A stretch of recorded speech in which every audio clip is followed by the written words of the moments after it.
será bem-sucedido.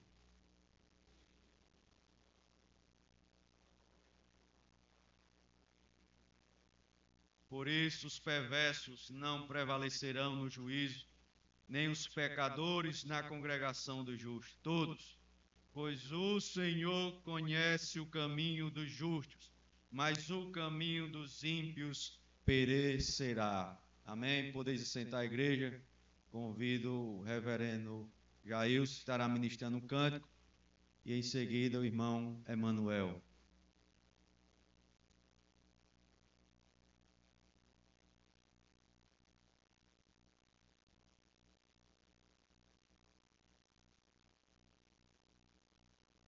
Meus irmãos, a gente vai cantar o hino oficial das UPHs, que é o hino 326 do Inário Novo Cântico. Eu recomendo que quem não tem o inário aí, já que é um costume que nós começamos a adquirir com o passar do tempo, a gente mal está usando a Bíblia, né, porque está tudo no celular. Então, se não tem o inário, tente achar aí pelo celular. É o hino 326 do Inário Novo Cântico. E fica aqui também a nossa, desde já, recomendação para que as UPHs cantem esse hino nas suas reuniões. Cantem até aprender, cantem até se acostumar, porque a Igreja Presbiteriana tem um modo de ser. E no seu modo de ser, a gente canta os nossos hinos. A SAF tem o hino dela, a Mocidade tem os seus hinos, a UPA, a UCP, e os homens também têm. Assim como cada uma delas tem o seu moto. E é importante, ao finalizar cada reunião, a gente recitar. Mas isso forma o modus operandi dessas sociedades internas também. Então, aprendamos a cantar. Eu vi esse hino nascer, quer dizer, dentro do inário, porque antes nós não tínhamos. Mas com a reforma, quando o inário nasceu, então eles colocaram e desde já a igreja tem cantado. Contando aqui com o auxílio do nosso jovem, seu nome é? Emanuel, e ele vai tocar para nós. Vamos ficar em pé, irmãos, vamos cantar o hino Homens Presbiterianos, tá? Ele é quaternário, portanto, 4x4. Cantaremos nessa sequência aí. Homens presbiterianos do Brasil, testemunhas de Jesus o Salvador, levantemo-nos com fé e muito vigor, com mensagem varonil. O Senhor nos manda a todos proclamar o valor do sangue que por nós verteu lá na cruz onde o bondoso padeceu, para a glória nos levar. Se lutemos por Cristo Jesus, apontando aos descrentes ateus o caminho repleto de luz, varões santos, filhos de Deus, homens presbiterianos do Brasil, oração teremos perenal poder e faremos sempre a Bíblia resplender nesta pátria senhorio. Com Jesus, o nosso grande bom país viverá em paz e do seu porvir, terá bênçãos copiosas a espargir, e o Brasil será feliz. Se lutemos por Cristo Jesus, apontando aos descrentes ateus, de luz, ó varões santos, filhos de Deus, homens presbiterianos do Brasil, que integramos vasta confederação, com valor e piedosa vocação, trabalhemos com porvir a grandiosa obra de Jesus Senhor, poderosa e forte, bela e triunfal, arvorando com amor perdão real, exaltando seu labor. Sim, lutemos por Cristo Jesus, apontando aos descrentes a Deus o caminho repleto de luz, varões, santos filhos de Deus.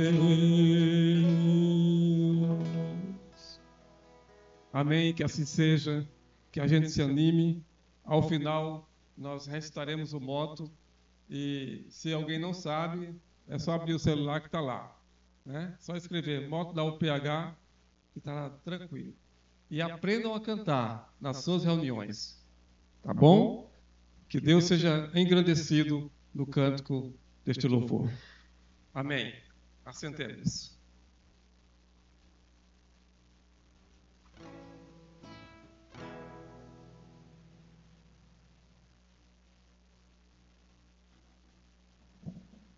Oi.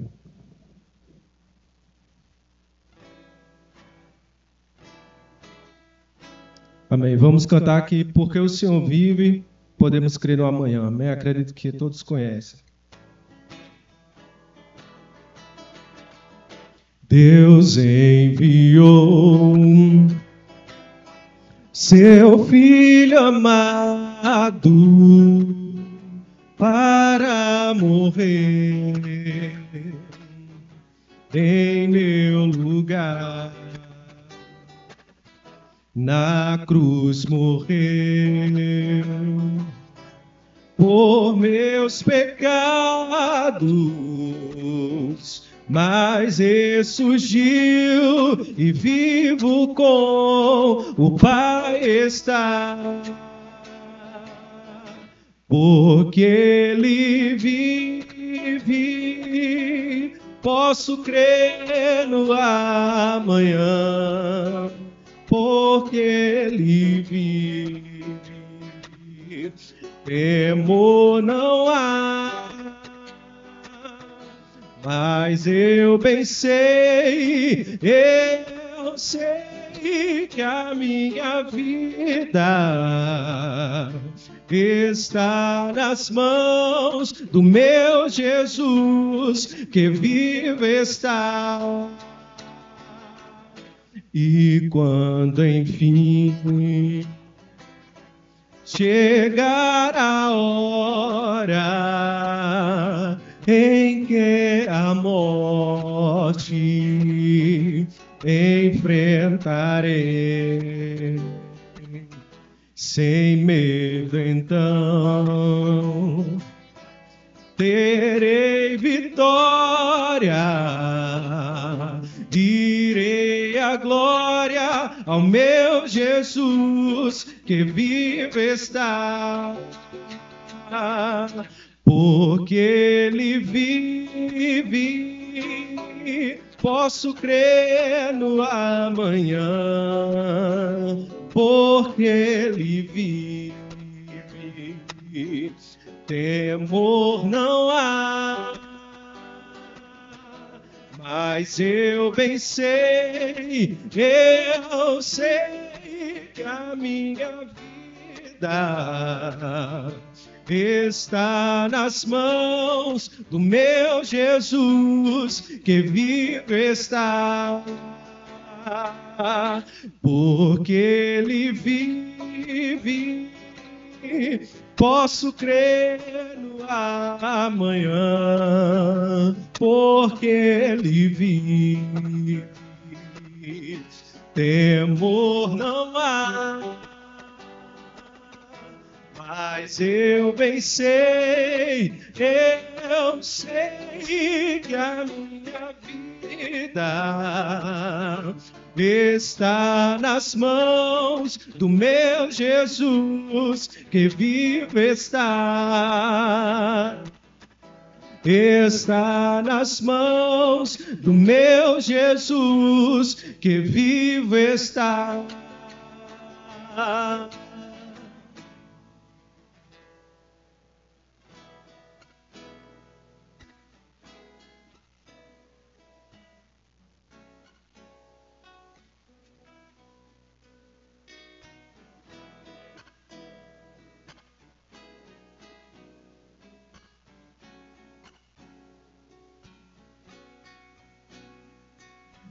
Todas as provas que eu já passei, é tão difícil, Senhor, a gente ter que ouvir acusações do vil tentador. Lembranças do passado vêm e querem me fazer parar, ou mesmo palavras de alguém que não quer na gente acreditar. E quase parando, sem força e vigor, a gente lê a palavra e encontra bastante poder para vencer e continuar a jornada, e ver que o passado ficou para trás, pois Cristo na cruz tudo já venceu, e saber que dele não lembra mais. Eu canto pra glória de Deus, nenhuma condenação há para quem está em ti, Jesus, cuja vida coberta está pelo sangue que desceu na cruz. É certo que provas virão, investidas do vil tentador, mas nenhuma condenação há para quem está em ti, querido Senhor.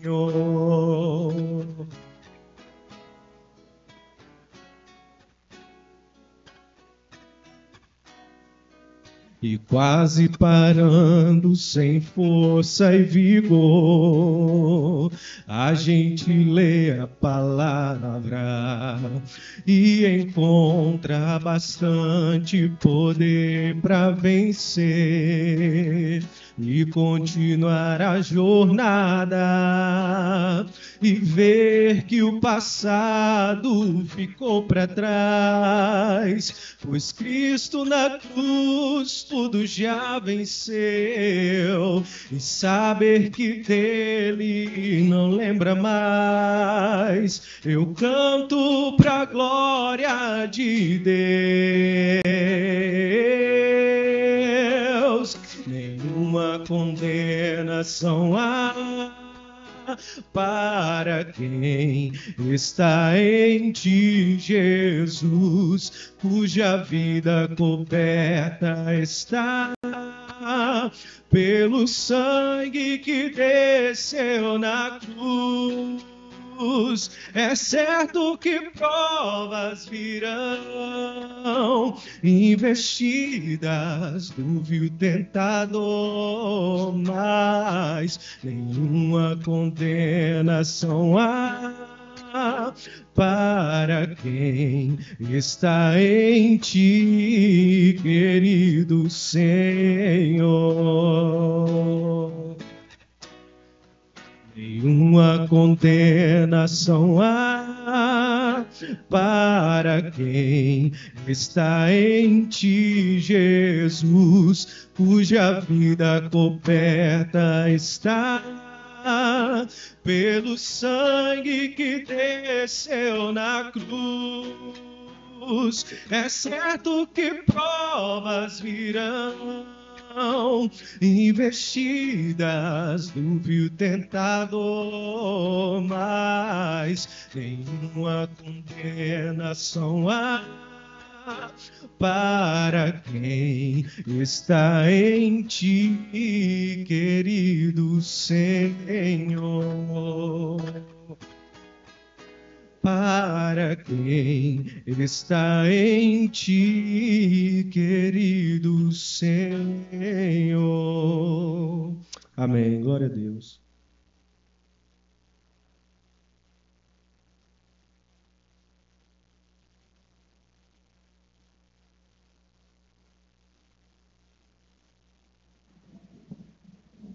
Graças ao Pai, meus irmãos.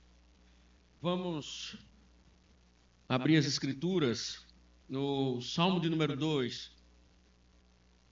Nós definimos, a partir de uma teologia bíblica, o que seria cosmovisão, uma relação, vimos a questão pactual, né?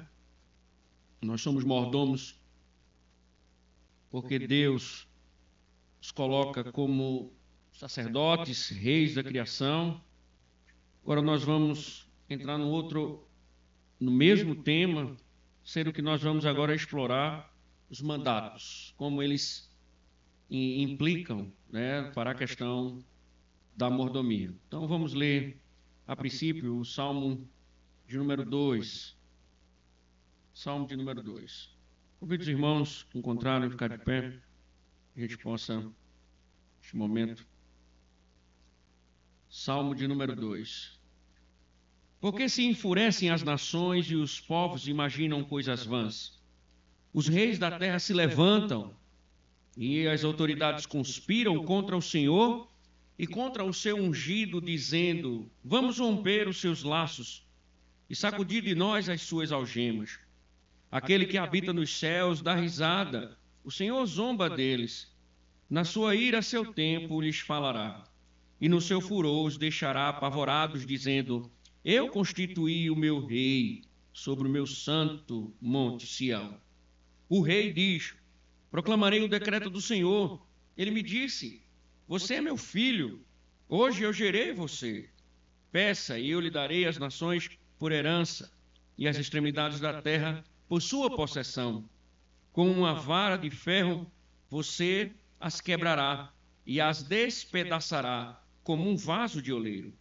Agora, pois, ó reis, sejam prudentes, deixem-se advertir, juízes da terra. Sirvam o Senhor com temor e alegrem-se nele com tremor.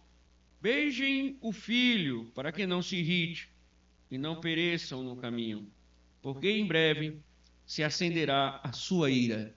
Bem-aventurados todos os que neles se refugiam. Vamos orar ao Senhor.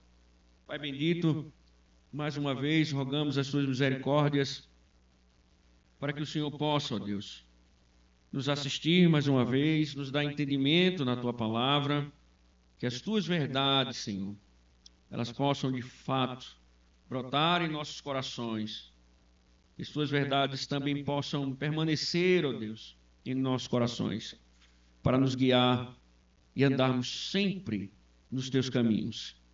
Em nome de Cristo, Senhor, abençoe esses homens que aqui estão mais uma vez, enriquecendo-os, conforme a tua vontade, em nome de Cristo. Amém. Pode sentar, irmãos. Irmãos, como nós iniciamos na primeira conversa que nós tivemos, nós falamos sobre cosmovisão cristã, que todos possuem uma forma de pensar. E pensando no nosso tempo, pensando nos nossos dias, nós não temos dúvida de que os 4 pilares da nossa época, ou poderíamos dizer do ateísmo moderno, que como fundamento de toda a compreensão de mundo, ou seja, como o mundo pensa, nós poderíamos aqui destacar 4 pilares: Karl Marx, Freud, Nietzsche e Darwin. Esses são homens que removeram os fundamentos do cristianismo no Ocidente e não colocaram nada em seu lugar. Esses homens, com suas ideias, removeram o cristianismo do Ocidente e não colocaram nada em seu lugar. Criaram uma maneira de enxergar a realidade, tendo como base unicamente ciência e filosofia. Então, para eles, não é possível enxergar a realidade fora desses dois pressupostos, científicos e filosóficos. Isso porque eles têm em comum uma coisa: o ódio ao cristianismo, combatendo veementemente toda a ideia de um Criador que governa a história. Nós podemos perceber, irmãos, que não há nenhuma novidade nisso. O Salmo de número 2 que nós lemos, especial do verso número 1 ao verso número 3, ele nos mostra em seu pano de fundo um ceticismo feroz. O que povos e reis e príncipes querem no Salmo? Diz o salmista que eles querem romper os laços. O sentido dos termos usados pelo salmista é bem forte e traz a ideia de alguém que quer despedaçar algo intensamente. A expressão ela pode indicar um leproso, ansioso, louco para arrancar a lepra da pele ao coçar. Isto é, eles querem remover Deus e o seu ungido, como se Deus e o seu ungido fossem lepra. Eles se sentem aprisionados por Deus, por isso a imagem de uma corrente. Eles querem viver automaticamente libertos dessa corrente. Eles querem viver debaixo dos desejos e vontades. Por isso que o salmista diz, eles querem romper essas correntes. É uma conspiração, na verdade, o que o salmista está nos ensinando, é uma conspiração que visa uma vida de suposta liberdade moral. Eles não querem andar na lei de Deus, eles querem liberdade. Precisamos, então, irmãos, encarar com seriedade essa questão, porque o que o salmista fala no Salmo 2 reflete a nossa realidade, permeia a nossa sociedade. A sociedade, os homens que vivem a buscar liberdade. Eles não querem seguir o Criador, eles não querem se submeter à vontade de Deus.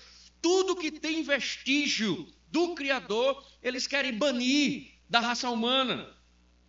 Por outro lado, irmãos, precisamos encarar e devemos encarar por vezes, conscientes ou não, muitas vezes nós somos engolidos por todo tipo de pensamento e nós acabamos transformando a igreja também num território secularista, num território mundano.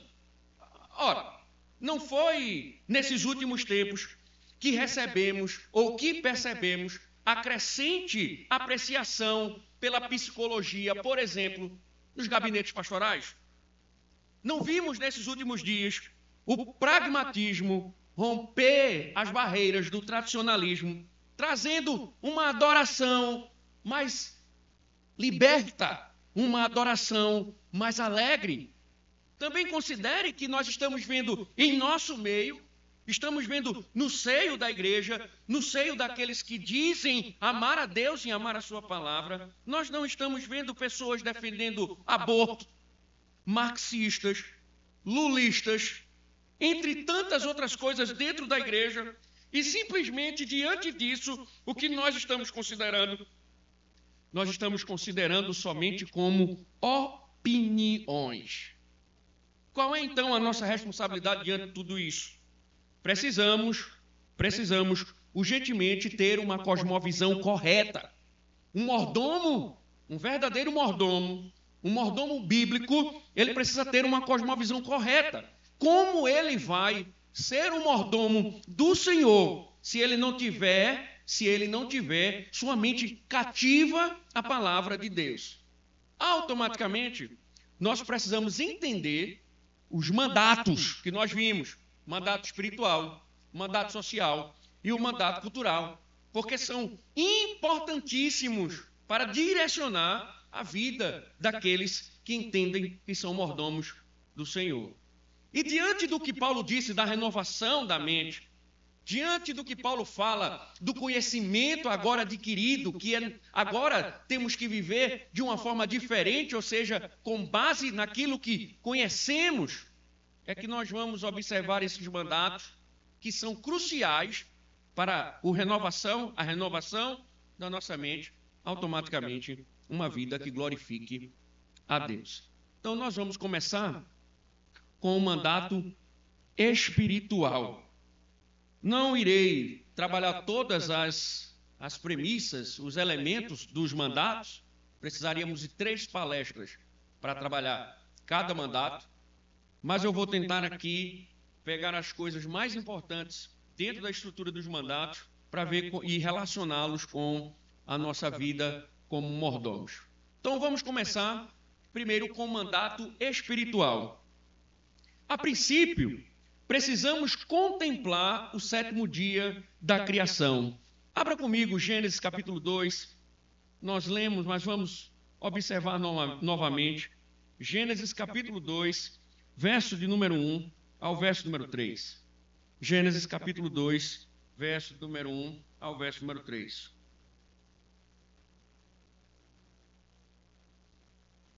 Diz o seguinte: assim, pois, foram acabados os céus e a terra, e tudo o que neles há. E havendo Deus terminado no 7º dia a sua obra que tinha feito, descansou nesse dia de toda a obra que tinha feito. E Deus abençoou o 7º dia e o santificou, porque nele descansou de toda a obra que, como Criador, tinha feito.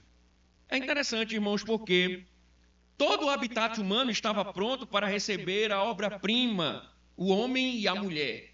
O Senhor termina a criação, mas o 7º dia, ele é destacado como um dia diferente dos demais. Ele é um dia diferenciado. Nós vimos aqui que Moisés diz que ele é, por exemplo, santificado e abençoado. Nós poderíamos primeiro perguntar, será que Deus cansou quando terminou o 6º dia e no 7º dia aproveitou para descansar? O que as Escrituras querem dizer como um dia santificado e um dia abençoado? Em resumo, irmãos, o 7º dia, ele é separado dos demais para que o Senhor fosse adorado no jardim, pela criação, pelo homem e pela mulher. Deus criou todas as coisas em 6 dias. Quando ele descansa no 7º, ele agora para a criação, para que a criação o contemple, para que a criação volte-se para ele em adoração. E a estrutura do texto nos mostra que o jardim do Éden mostra ao casal o dia e o local onde deveriam se prestar culto. Esse mandato, o mandato espiritual, ele está ligado à adoração pública do seu povo e não à adoração simplesmente particular. É óbvio que a adoração individual, o culto individual, ele deve existir e ele é feito todo dia, como Paulo disse no capítulo 12 de Romanos. Mas o 7º dia, o dia do Senhor aqui, é apresentado como algo especial, que deve ser feito por toda a criação, por toda a criatura, neste caso, o casal. E observem, irmãos, mais uma vez, assim como os mandatos foram ensinados aos filhos de Adão e Eva, mostrando que eles devem ser cumpridos, observamos também que após queda esse princípio permanece. Então veja, a adoração, ela começa no jardim do Éden e ela continua depois da queda. Após o dilúvio, altares foram levantados para cultuar a Deus por Noé, Gênesis capítulo 8, verso 20.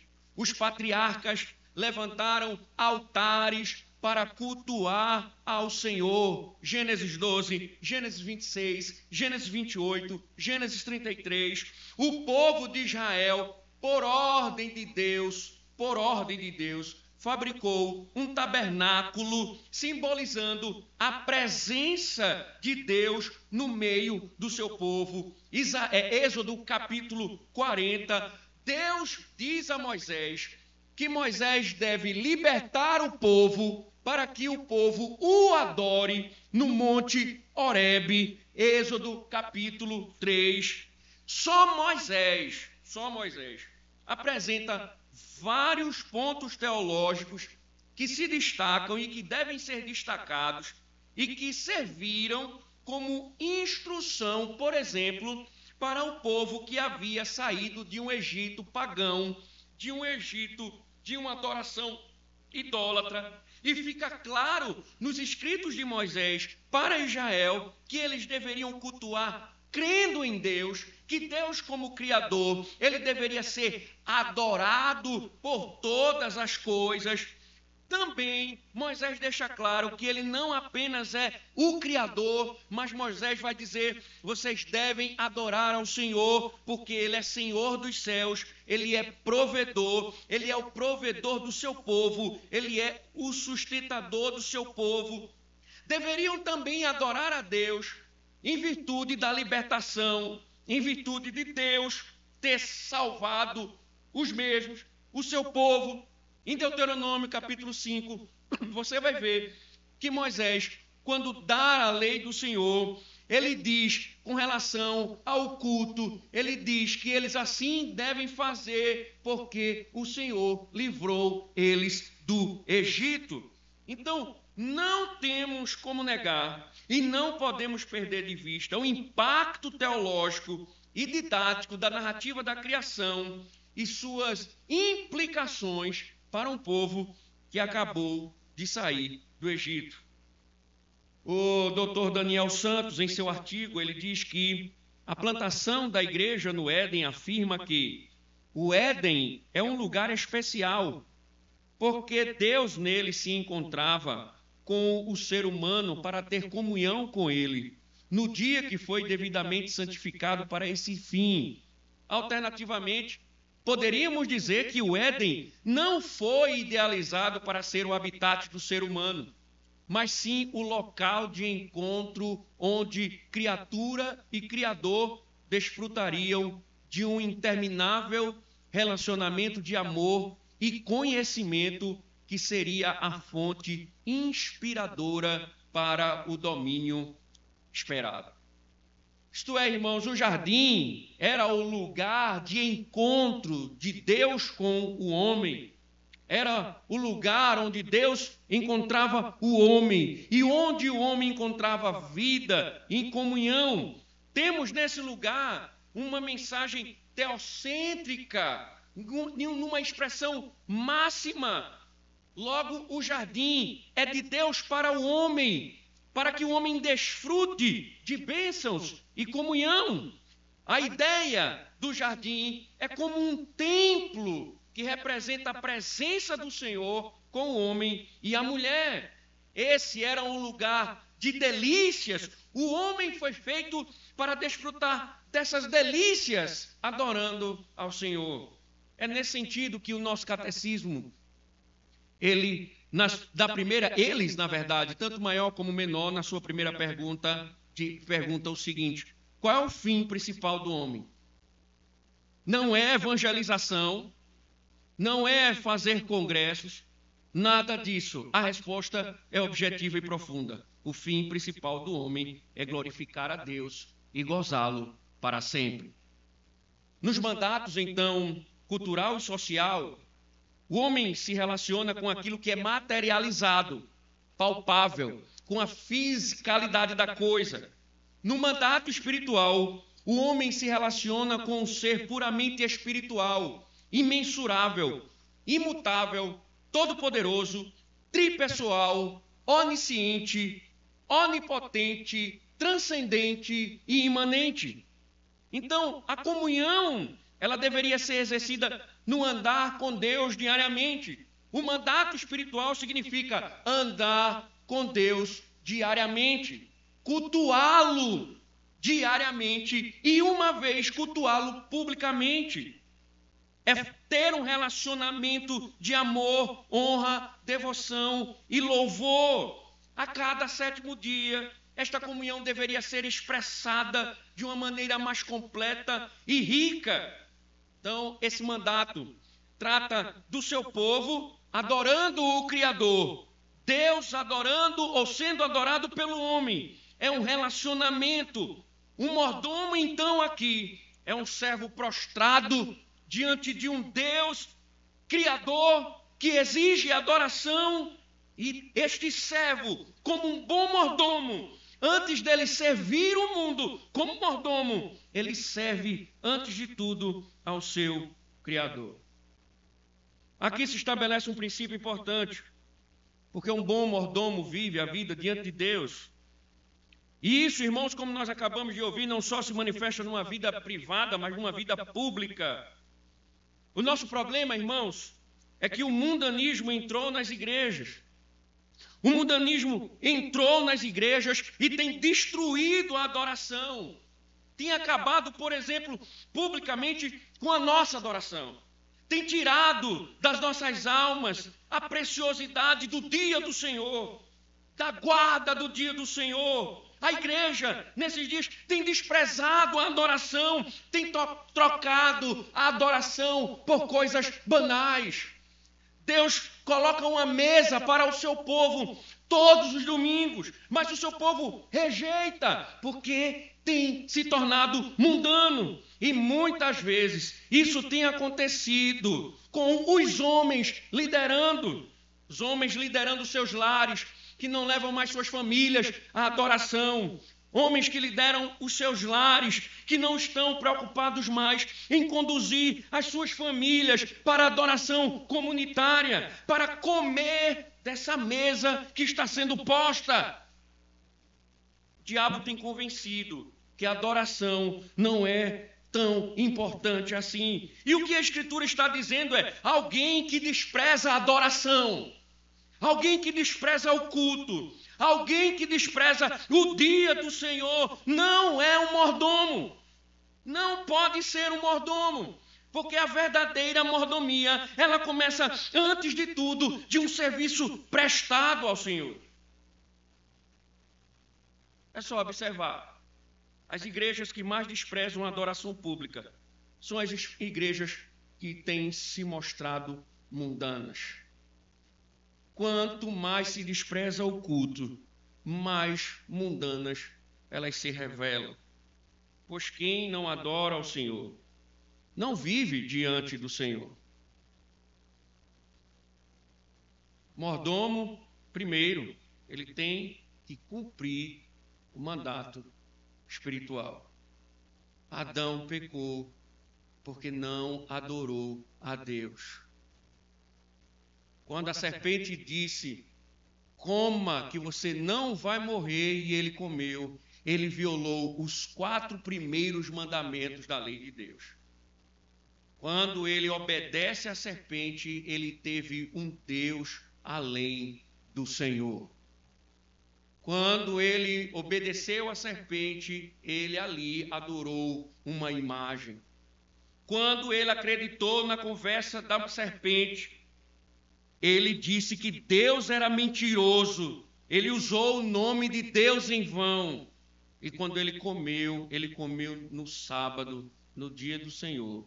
Ele transgrediu o 4º mandamento. No dia que era para ele estar adorando ao Senhor, ele adorou a serpente.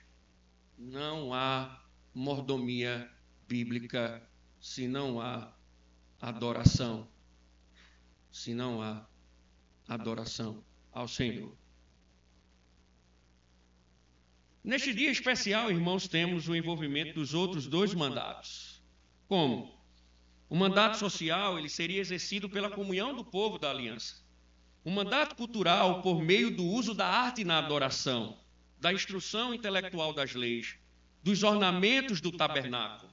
E depois do templo, tudo envolvia artesãos. Então, o mandato espiritual, começamos assim porque é o clímax dos demais. Vamos ver então agora, em segundo lugar, o mandato cultural. Existe um habitat então criado para os servos do rei soberano. E estes devem dominar. Lembre-se, dominem.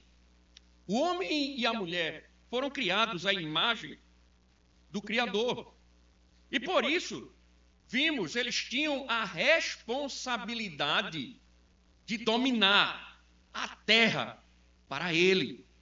Teriam que desenvolvê-la, ao mesmo tempo mantê-la com sabedoria. Observe então uma coisa importante: o trabalho é um privilégio para a criação, mas também uma grande responsabilidade. O texto em que fundamentamos esse mandato dentro da narrativa é da criação, como nós vimos em Gênesis 1, 28. Vemos que nesse verso, Moisés usa verbos como sujeitai-a, dominai. Esses verbos, eles denotam claramente que o homem deveria sujeitar e dominar toda a criação. Os portadores da imagem de Deus receberam investidura para exercerem domínio com responsabilidade. Por exemplo, quer que eu lhe prove como esse mandato existe e está presente nas nossas vidas? Observem, quando os nossos filhos nascem, nós esperamos que eles completem 18 anos para dar nomes, ou antes mesmo do nascimento, nós já escolhemos o nome. Antes do nascimento, nós já escolhemos os nomes. Por que fazemos isso? Porque nós temos autoridade sobre eles. Deus coloca o homem sobre a criação. Então, lembre quando Deus mandou Adão dar nome aos animais. Isso é para mostrar que Adão, ele tem o domínio, o poder sobre a criação. Deus o constituiu assim. Então, Deus colocou a criação sob a autoridade do homem. Mas essa autoridade, ela tinha limites, porque Deus colocou toda a criação submissa ao homem, para que ele explorasse sabiamente e descobrisse com sabedoria as riquezas da glória de Deus na criação e honrasse a Deus através do seu domínio. E falando sobre esse domínio ordenado pelo Criador a Adão e Eva, Bruce Waltke, também um dos grandes nomes, teólogo maravilhoso da exegese, ele diz assim: o texto está dizendo que exercer domínio real sobre a terra como representante de Deus é o propósito básico para o qual Deus criou o homem. O homem é designado rei sobre a criação, responsável diante de Deus. Ele é o rei último e, como tal, esperava-se que administrasse e desenvolvesse e cuidasse da criação, tarefa que inclui obra física real. Ou seja, irmãos, esse domínio do homem deveria cuidar, guardar, desfrutar, inclusive, da criação e sua relação com o próximo dentro da criação. Uma cultura, então, teocêntrica, uma vez que ele administra as coisas criadas. Uma cultura teocêntrica, então, deveria ser desenvolvida. Ele vai desenvolver as coisas criadas. Está sob a responsabilidade do casal desenvolver a arte, desenvolver a música, a educação, a política, o trabalho em geral, o lazer, a tecnologia, a indústria, a poesia, as matérias de exatas, de humanas e o resto, tudo o casal deveria desenvolver para a glória de Deus. Por isso, irmãos, o mandato espiritual é aquele que serve para guiar o cultural e o social. O mandato espiritual, se você adora a Deus, se você cultua a Deus publicamente, se sua vida é vivida de adoração a Deus, automaticamente, aquilo que você vai desenvolver na sociedade, automaticamente glorificará a Deus. Então, irmãos, o ato de subjugar a criação por parte do homem ocorre porque ele representa o seu Criador e tem uma autoridade derivada. O mandato cultural implica em um domínio por mecanismos justos do homem em relação à criação. Como Adão era perfeito, utilizaria certas formas de domínio que manifestariam a glória do Criador. Então, como poderíamos falar sobre mandato cultural? Deus comissionou os primeiros pais a transformar a natureza indomada no meio ambiente social, mediante uma formação cultural que está conforme o projeto de Deus. O domínio da criação deveria produzir uma visão de mundo que manifestaria o caráter de um rei soberano. A ordem do Criador é para que o homem e a mulher sejam fecundos. Essa multiplicação, automaticamente Deus esperaria que esse se espalhasse, dominasse o mundo. Adão, com a sua mulher, com a sua família, iria proliferar o mundo, iria mostrar a riqueza de Deus, a glória de Deus, e representar Deus nesse mundo, manifestaria o governo do Criador. E observe, irmãos, o desejo do Senhor era isso. Por quê? Porque nós observamos que as promessas futurísticas, as promessas escatológicas, é de uma cidade onde Deus governa. É uma cidade onde as coisas refletem a Deus, onde o mundo glorifica a Deus, onde tudo glorifica a Deus, onde todas as coisas são vistas, planejadas, arquitetadas. É uma cidade que glorifica ao Senhor. É um local onde Deus, Ele é glorificado.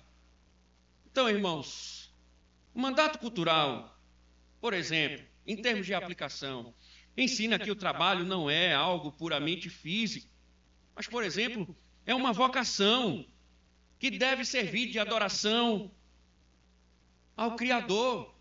Nós estamos vivendo uma cultura, principalmente com essa ideologia diabolicamente marxista, de que o trabalho não é algo louvável, não é algo bom. O mandato cultural mostra que o trabalho é uma bênção de Deus e que deve ser administrado para glorificar a Deus. É uma maneira de prestar culto a Deus, é uma maneira de adorar a Deus. Um bom mordomo vai olhar para o seu trabalho e ver nele uma forma de glorificar a Deus. Ele não está servindo aos homens, mas servindo a Deus. Não tem como finalidade principal ganhar dinheiro ou poder, mas honrar a Deus através da nossa vocação, através dos nossos dons, através do nosso esforço. Com a desobediência de Adão, só podemos obedecer de fato mediante a graça de Cristo. Por isso, irmãos, que o Senhor nos ordena que tomemos cuidado, por exemplo, com a preguiça, porque preguiça é pecado.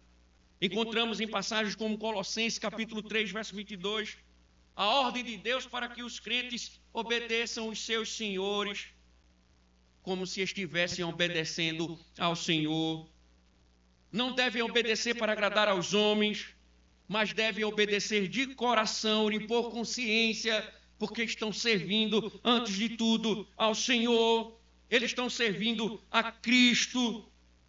Então, observem, produzir uma cultura, trabalhar, se relacionar com esse mundo, produzir alguma coisa, um mandato cultural diz, é para que seja feito para a glória de Deus. Deus deve ser glorificado. Então, quando você produz alguma coisa, quando você sai para trabalhar, quando você faz alguma coisa neste mundo, quando você coloca algum projeto, seja lá o que for, sua música, seja lá o que for, você tem que entender como um bom mordomo, isso deve glorificar a Deus. Deus deve ser adorado naquilo que você faz. E lembre-se, trabalhar 6 dias, mas o 7º é o sábado do Senhor. teu Deus. Que quando se deixa adorar a Deus para trabalhar, exceto em trabalhos em que a sociedade depende para manter a ordem, depende deles, exceto nesses casos, quando se trabalha e não para adorar a Deus, você deixou de ser um mordomo para ser um idólatra. Porque você está adorando não o Senhor, mas o seu Deus. Por fim, irmãos, o mandato social. O Criador, ao olhar para toda a criação, incluindo os dois gêneros humanos, disse que tudo era muito bom. Portanto, não existem mais do que dois gêneros para a humanidade. A partir da união conjugal entre o homem e a mulher, a família, então, passa a ser formada.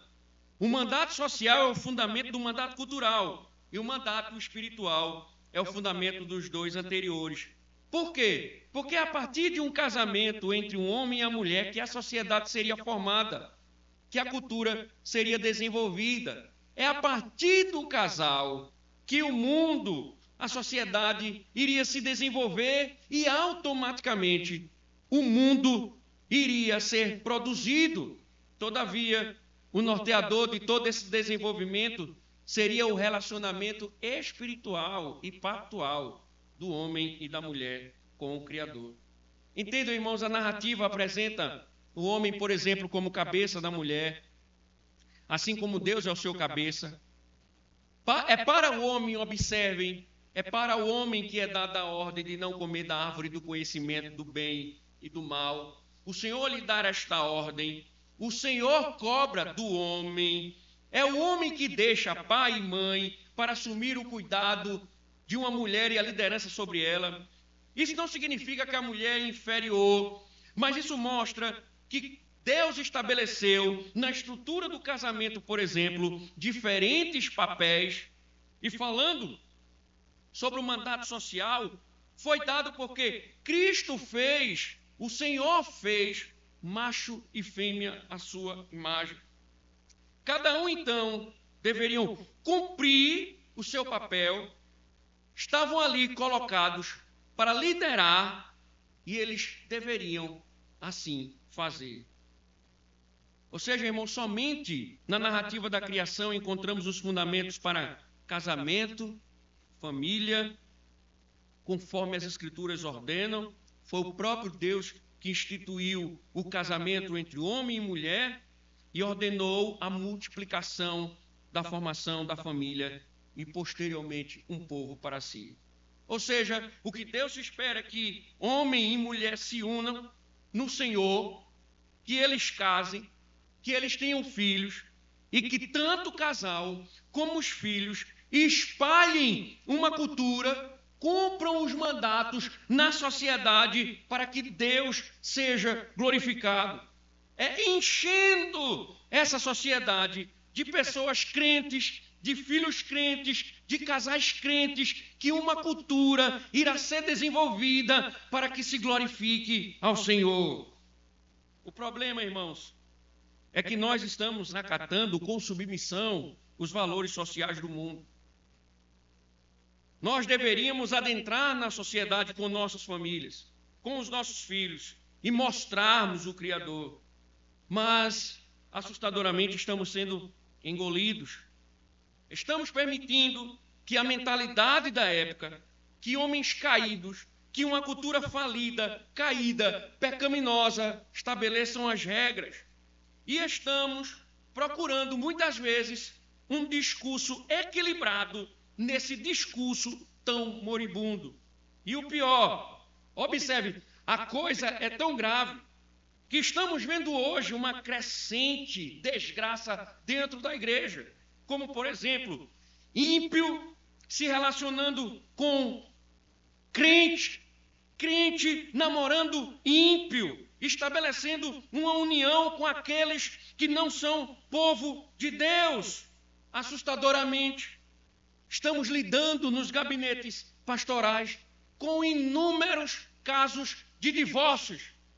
O mundanismo tem adentrado na igreja e destruído nossas famílias e a igreja, e nós estamos adotando um discurso maleável, quando nós deveríamos sair com nossas famílias, como bons mordomos, servir a Deus no mundo, influenciar o mundo com a cultura divina, com a palavra de Deus. O mundo tem entrado na igreja e nós estamos nos tornando mundanos.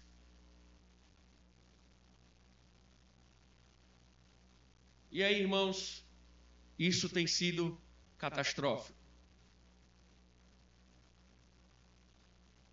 Isso tem sido catastrófico. Também, irmãos, devemos considerar os nossos filhos. Os filhos, eles devem crescer na fé desde a infância. Os filhos da aliança são membros da igreja. Os pais devem educar seus filhos na fé, devem educar seus filhos no cristianismo. Deus usa a nossa educação para despertar a vida espiritual dos nossos filhos. Mas nós somos tão mundanos que nós entregamos os nossos filhos ao mundo para serem educados pelo mundo. O que acha que vai acontecer? Em vez de influenciarmos o mundo, nós estamos lançando os nossos filhos para a Babilônia, para aprenderem a serem babilônicos.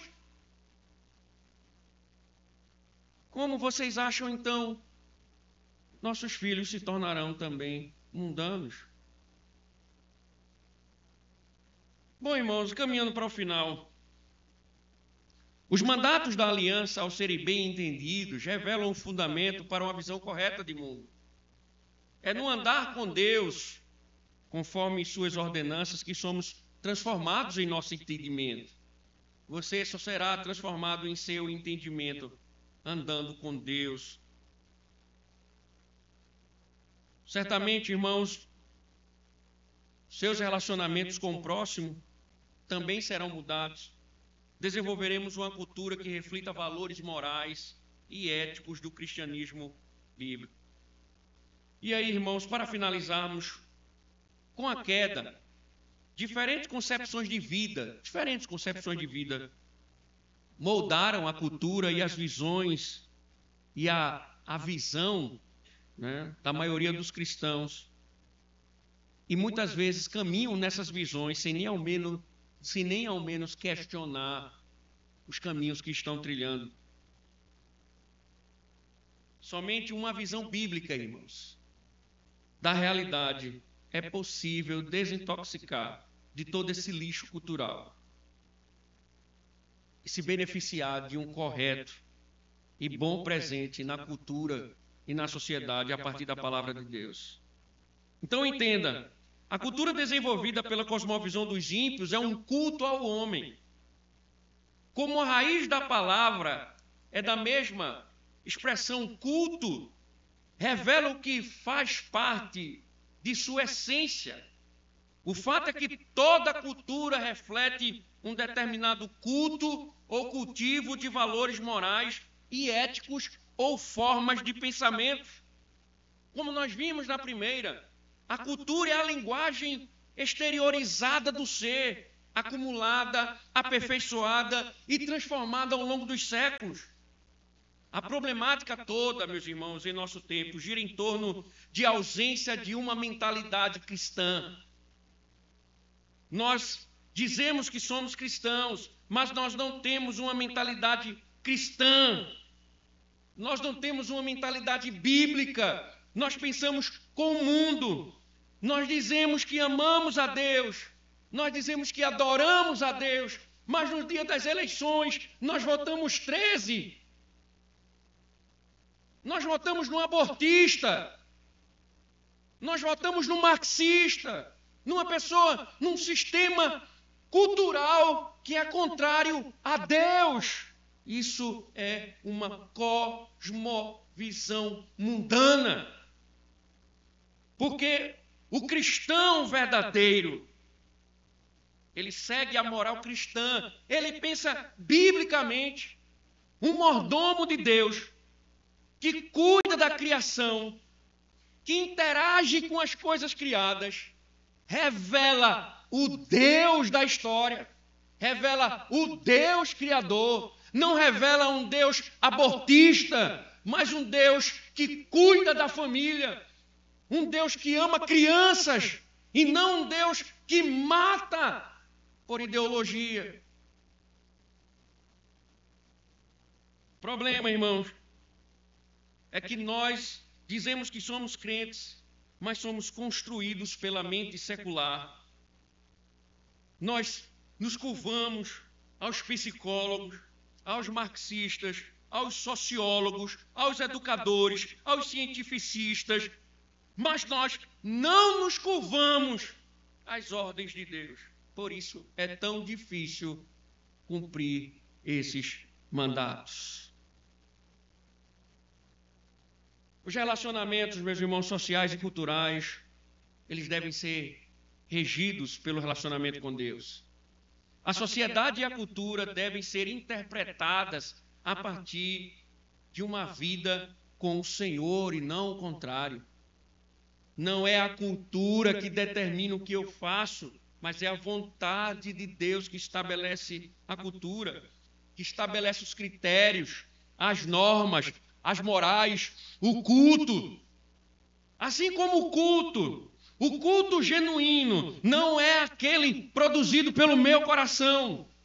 Como a confissão de fé diz, não é algo produzido pelos meus interesses, não é algo produzido pelo coração de Satanás, não é algo que me alegra, não é algo que me deixa feliz. O verdadeiro culto é aquilo que é ordenado pelo Senhor. Quando um culto é realizado que não segue o princípio da palavra de Deus, ele ofende a Deus. Então nós, quando nos deparamos com a cultura, nós não nos submetemos à cultura, mas nós fazemos com que a cultura se curve à vontade de Deus. É o Evangelho que proporciona uma cultura genuína. Bons mordomos entrarão na sociedade para produzir suas músicas, o seu trabalho, as suas artes, seja lá o que for, para glorificar a Deus. Mas por que eles querem tirar o cristianismo da sociedade? Porque a mensagem do Evangelho é uma ofensa. Porque quando você plantar uma cultura a partir dos mandatos de Deus, você vai confrontar aquilo que é imoral, aquilo que é pervertido, aquilo que é pecaminoso.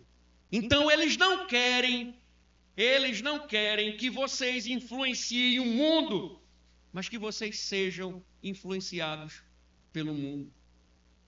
Eles querem ganhar primeiro essa batalha intelectual, convencer vocês de que vocês estão errados.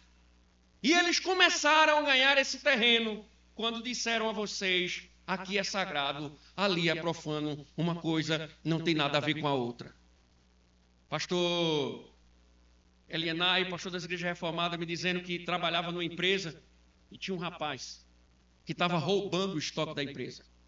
E ele percebeu, chamou o rapaz a atenção, o crente. E ele disse, meu irmão, você está roubando a empresa? Ele disse, cale-se. Trabalho é trabalho, igreja é igreja.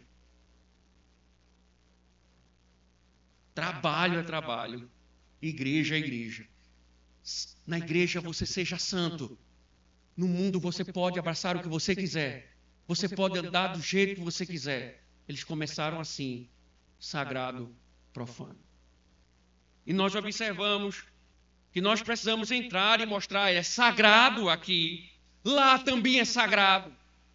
Porque a criação de Deus, lá deve refletir a glória de Deus. Eu devo fazer as coisas para que Deus seja glorificado, visto e amado. Mas eles não querem, porque o Evangelho irá incomodá-los nos seus valores imorais. Caminhando para o final, irmãos, é relatado que João Calvino estimulava os membros de suas igrejas a frequentarem assiduamente o dia do Senhor.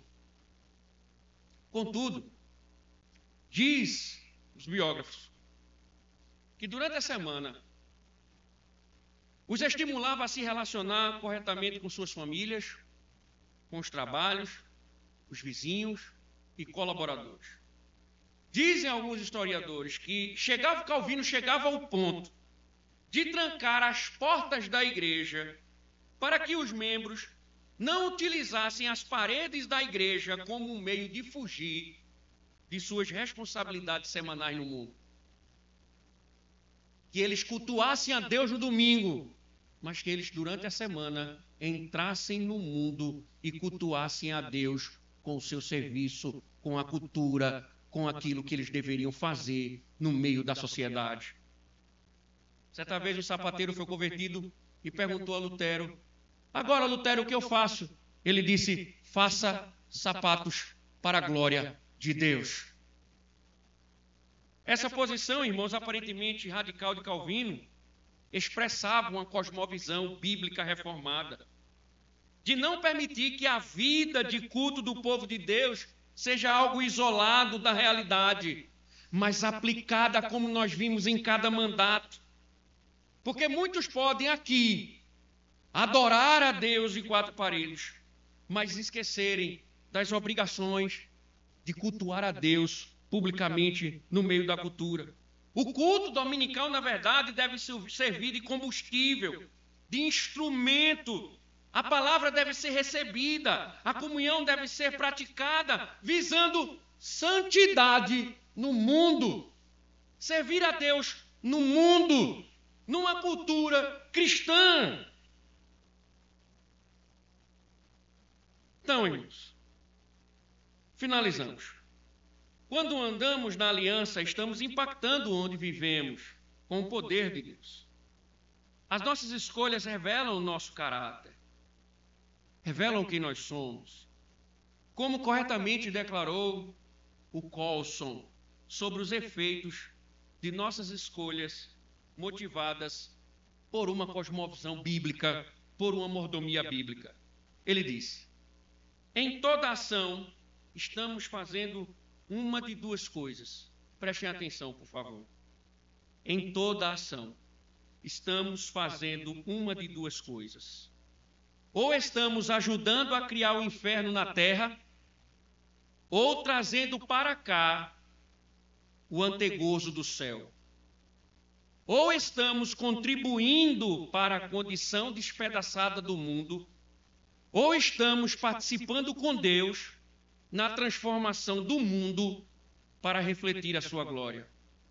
Ou estamos fazendo avançar o regime de Satanás, ou estamos estabelecendo o reino de Deus. E eu acrescento: ou estamos sendo mordomos de Deus, ou servos do maligno na cidade dos homens. O Senhor nos abençoe. Amém.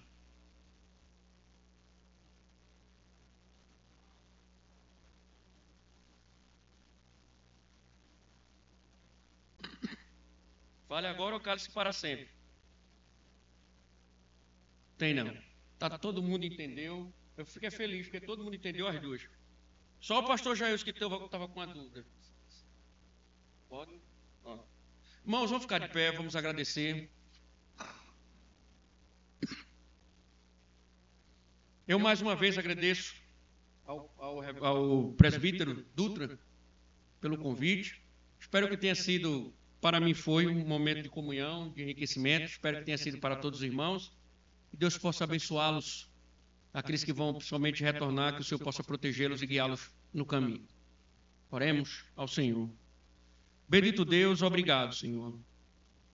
Obrigado pelas tuas misericórdias sobre nós, porque o Senhor foi bom nos ensinando mais uma vez tuas palavras santas e eternas. E claro, Senhor, enche-nos graciosamente das tuas verdades, para que, Senhor, venhamos a te glorificar neste mundo tão moribundo, tão caído, para a glória do teu santo nome.